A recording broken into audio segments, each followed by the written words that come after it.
Ole Lukoie, 1841. There's no one on earth who knows so many stories as Ole Lukoie. He certainly can tell them. When night comes on, and children sit in good order around the table or on their little stools, Ole Lukoie arrives. He comes upstairs quietly, for he walks in socks. Softly he opens the door, and flick, he sprinkles sweet milk in the children's eyes. Just a tiny bit, but always enough to keep their eyes closed so they won't see him. He tiptoes behind them and breathes softly on their necks, and this makes their heads hang heavy. Oh yes, but it doesn't hurt them, for Ole Lukoie loves children and only wants them to be quiet, and that they are only when they have been put to bed. He wants them to be quiet so that he can tell them stories. As soon as the children fall asleep, Ole Lukoie sits down on the bed beside them. He is well dressed, his coat made of silk, but it would be impossible to say what color it is because it gleams red or green or blue as he turns about. Under each arm he carries an umbrella. One has pictures on it, and that one he opens up over good children. Then they dream the most beautiful stories all night long. The other is just a plain umbrella with nothing on it at all, and that one he opens over naughty children. Then they sleep restlessly, and when they wake up in the morning they have no dreams at all. Now you shall hear how for a whole week Lukoie came every evening to a little boy named Jamar, and what he told them. There are 7 of these stories because there are 7 days to a week. Monday. Now listen, Ole Lukoie said as soon as he got Jalmar to bed that evening. First, let's put things to rights. Then all the flowers in the flower pots grew to big trees, arching their long branches under the ceiling and along the walls until the room became a beautiful bower. The limbs were loaded with flowers, each more lovely than any rose, and their fragrance was so sweet that if you wanted to eat it, it was sweeter than jam. The fruit gleamed like gold, and besides, there were dumplings bursting with currants. It was all so splendid. Suddenly a dreadful howl came from the table drawer where Jamal kept his school books. "What can the matter be?" said Ole Lukoie as he went to the table and opened the drawer. It was the slate, which was throwing a fit and was ready to fall to pieces because there was a mistake in the sum that had been worked on it. The slate pencil tugged and jumped at the end of its string, as if it were a little dog. It wanted to correct the sum, but it could not. Another lamentation came from Jamar's copybook. Oh, it was dreadful to listen to. On each page, the capital letters stood one under the other, each with its little letter beside it. This was the copy. Next to these were the letters where Jalmar had written. Though they thought they looked just like the first ones, they tumbled all over the lines on which they were supposed to stand. "See, this is how you should hold yourselves," said the copy. "Look, slanting like this, with a bold stroke." "Oh, how glad we would be to do that," Jalmar's letters replied. "But we can't. We are so weak. And you must take medicine," Ole Lukoie told them. "Oh, no," they cried, and stood up so straight that it was a pleasure to see them. "Now we can't tell any stories," said Ole Lukoie. "I must give them their exercises. 1, 2, 1, 2. He put the letters through their paces until they stood straight, more graceful than any copy could stand. But when Ole Lukoie left and Jalmar looked at them in the morning, they were just as miserable as ever. Tuesday. As soon as Jalmar was in bed, Ole Lukoie touched all the furniture in the room with his little magic sprinkler, and immediately everything began to talk. Everything talked about itself except the spittoon, which kept silent. It was annoyed that they should be so conceited as to talk only about themselves, and think only about themselves without paying the least attention to it, sitting so humbly in the corner and letting everyone spit at it. Over the chest of drawers hung a large painting in a gilt frame. It was a landscape in which one could see tall old trees, flowers in the grass, and a large lake from which a river flowed away through the woods, past many castles far out to the open sea. Ole Lukoie touched the painting with his magic sprinkler, and the birds in it began to sing. The branches stirred on the trees, and the clouds billowed along. You could see their shadows sweep across the landscape. Then Ole Lukoie lifted the little Hjalmar up to the frame and put the boy's feet into the picture, right in the tall grass, and there he stood. The sun shone down on him through the branches of the trees as he ran to the water and got into a little boat that was there. It was painted red and white, and its sails shone like silver. 6 swans, each with a golden crown around its neck and a bright blue star upon its forehead, drew the boat through the deep woods where the trees whispered of robbers and witches, and the flowers spoke about the dainty little elves and about all the butterflies had told them. Splendid fish with scales like gold and silver swam after the boat. Sometimes they gave a leap, so that it said, "Splash," in the water. Birds, red and blue, large and small, flew after the boat in 2 long lines. The gnats danced, and the cockchafers went boom, boom. They all wanted to go with Hjalmar, and every one of them had a story to tell. What a magnificent voyage this was! Sometimes the forest was deep and dark, and sometimes like the loveliest garden full of sun and flowers. There were palaces of marble and glass, and the balconies stood princesses. Hjalmar knew them well. They were all little girls with whom he had played. Each of them stretched out her hand, and each held up the prettiest sugar pig that ever a cake woman sold. Hjalmar grasped each sugar pig as he went by, and the princess held fast, so that each got a piece of it. The princess got the smaller piece, and Hjalmar got the larger one. Little princes stood guard at each palace. They saluted with their swords and caused raisins and tin soldiers to shower down. You could tell that they were princes indeed. Sometimes Hjalmar sailed through the forest, sometimes through great halls, or straight through a town. He also came through the town where his nurse lived, she who had carried him in her arms when he was a very small boy, and had always been fond of him. She bowed and waved and sang the pretty song which she had made up herself and sent to Hjalmar. "I think of you as often, Hjalmar, my little dear, as I've kissed your lips so soft and your cheeks and your eyes so clear. I heard your first laughter and weeping, and too soon I heard your goodbyes. May God have you in his keeping, my angel from the skies." All the birds sang too, and the flowers danced on their stalks, and the old trees nodded, just as if Ole Lukoie were telling stories to them. Wednesday. How the rain came down outdoors. Hjalmar could hear it in his sleep, and when Ole Lukoie opened the window, the water had risen up to the windowsill. There was a real lake outside, and a fine ship lay close to the house. "If you will sail with me, little Hjalmar," said Ole Lukoie, "you can voyage to the distant lands tonight and be back by the morning." Immediately Hjalmar stood in his Sunday clothes aboard this splendid ship, and immediately the weather turned glorious as they sailed through the streets and rounded the church. Now everything was a great wild sea. They sailed until land was far out of sight, and they saw a flock of storks who also came from home and wanted to travel to warmer climes. These storks flew in line, one behind the other, and they had already flown a long, long way. One of them was so weary that his wings could scarcely carry him on. He was the very last in the line, and soon he was left a long way behind the others. Finally, he sank with outstretched wings, lower and lower. He made a few more feeble strokes with his wings, but it was no use. Now he touched the ship's rigging with his feet, slid down the sail, and landed bang upon the deck. The cabin boy caught him and put him in the chicken coop with the hens, ducks, and turkeys. The poor stork stood among the most dejected. "Funny-looking fellow," said all the hens. The turkey gobbler puffed himself as big as he could, and asked the stork who he was. The ducks backed off and told each other, "He's a quack! He's a quack!"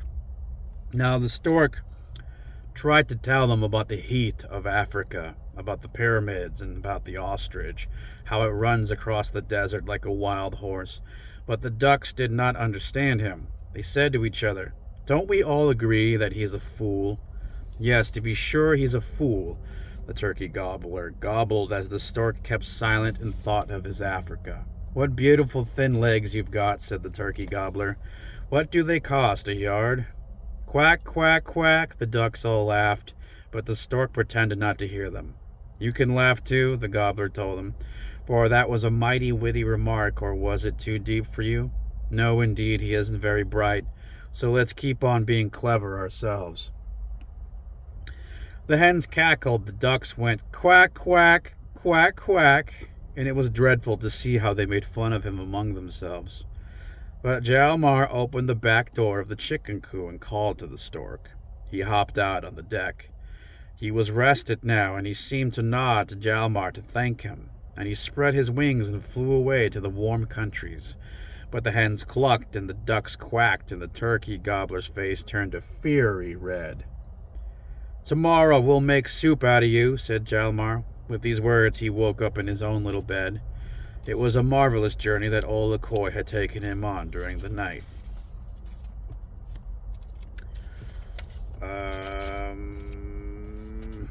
I tell you what, Ole Lukoie said. Don't be afraid if I show you a little mouse.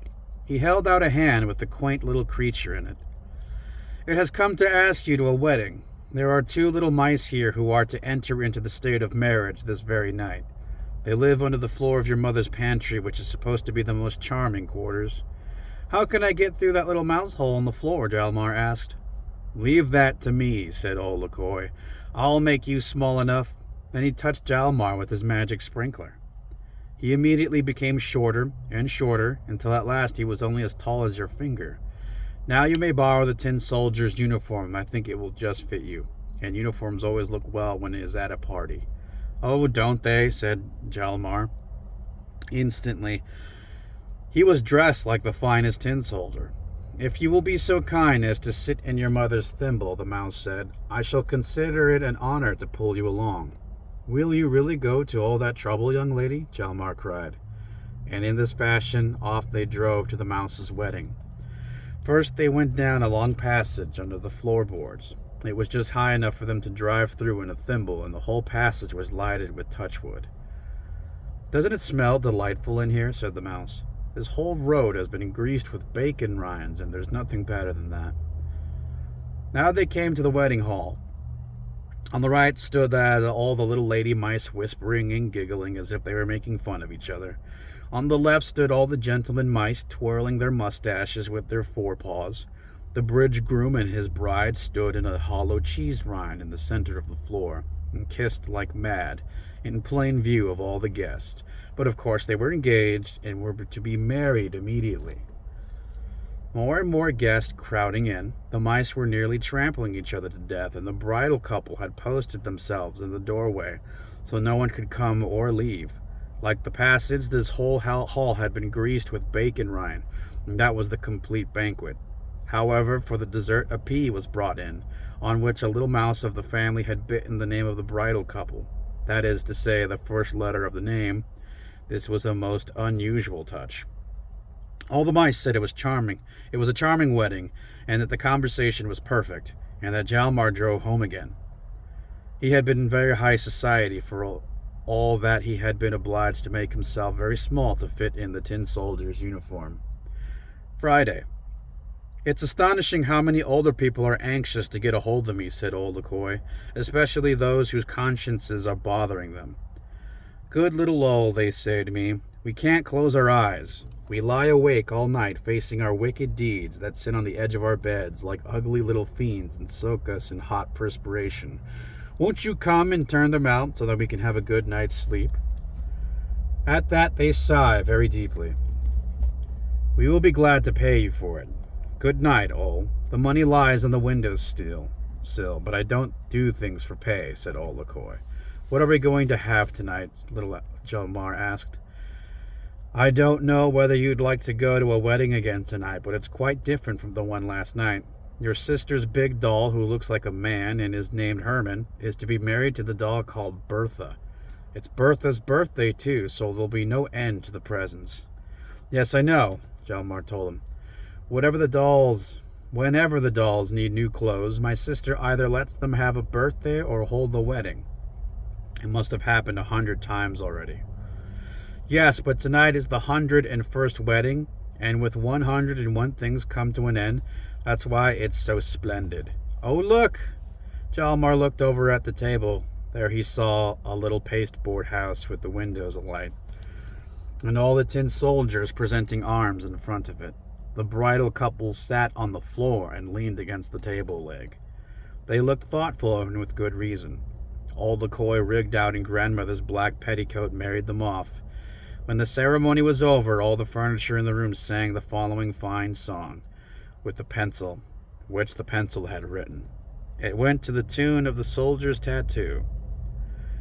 Let us lift up our voices as high as the sun, in honor of those who today are made one, although neither knows quite what they've done, and neither one quite knows who's been won. Oh, wood and leather go well together, so let's lift up our voices as high as the sun. Then they were given presents, but they had refused to take any food at all because they planned to live on love. Shall we go to a summer resort or take a voyage? The bridge groom asked. They consulted the swallow, who was such a traveler, and the old setting hen, who had raised 5 broods of chicks. The swallow told them about the lovely warm countries where grapes hang in great ripe bunches, where the air is soft, and where the mountains have wonderful colors that they don't have here. But they haven't got our green cabbage, the hen said. I was in the country with all my chickens one summer, and there was a sand pit in which we could scratch all day. We also had access to a garden where cabbages grew. Oh, how green they were! I can't imagine anything lovelier. But one cabbage looks just like another, said the swallow. And then when so often have bad weather, it is cold here. It freezes. That's good for the cabbage, said the hen. Besides, it's quite warm at times. Didn't we have a hot summer 4 years ago? For 5 whole weeks it was so hot that one could scarcely breathe. Then, too, we don't have all those poisonous creatures that infest the warm countries, and we don't have robbers. Anyone who doesn't think ours is the most beautiful country is a rascal. Why, he doesn't deserve to live here. The hen burst into tears. I have done my share of traveling. I once made a 12-mile trip in a coop, and there's no pleasure at all in traveling. It's the hen, a sensible woman, said Bertha, the doll. I don't fancy traveling in the mountains because first you go up and then you go down. No, we will move out by the sand pit and take our walks in the cabbage patch. And that settled the matter. Saturday. Shall we have some stories? Little Jamar asked as soon as Ole Lukoie had put him to bed. There's no time for any tonight, Ole told him as he spread his best umbrella over the boy. Just look at these Chinamen. The whole umbrella looked like a Chinese bowl with blue trees and arched bridges on which little Chinamen stood nodding their heads. We must have all the world spruced up by tomorrow morning, said Ole. It's a holiday because it is Sunday. I must go to church steeples to see that the little church goblins are polishing the bells so that they will sound their best. I must go out into the fields to see whether the wind is blowing the dust off the leaves and grass. And my biggest job of all will be to take down all the stars and shine them. I put them in my apron, but first each star must be numbered, and the hole from which it comes must be numbered the same, so that they go back in their proper places or they wouldn't stick. Then we would have too many falling stars, for one after another would come tumbling down. Oh, I say, Mr. Lukoie, said an old portrait that hung on the wall of Hjalmar's bedroom. I am Hjalmar's great-grandfather. I thank you for telling the boy your stories, but you mustn't put wrong ideas in his head. The stars can't be taken down and polished. The stars are worlds too, just like Earth, and that's the beauty of them. My thanks, you old great-grandfather, said Ole Lukoie. I thank you indeed. You are the head of the family, you are the oldest of the ancestors, but I am older than you are. I am an old heathen. The Greeks and the Romans called me their god of dreams. I have been to the nobles' homes and still go there. I know how to behave with all people, great and small. Now you may tell stories yourself. Ole Lukoie tucked his umbrella under his arm and took himself off. Well, it seems one can't even express an opinion these days, the old portrait grumbled, and Hjalmar woke up. Sunday. Good evening, said Ole Lukoie. Hjalmar nodded and ran to his great-grandfather's portrait to the wall so that he wouldn't interrupt them, as it had the night before. Now, he said, you must tell stories about the 5 peas who lived in a pod, about the rooster's foot track that courted the hen's foot track, and about the darning needle who gave herself such airs because she thought she was sewing a needle. That would be too much of a good thing, said Ole Lukoie. You know that I would rather show you things. I shall show you my own brother.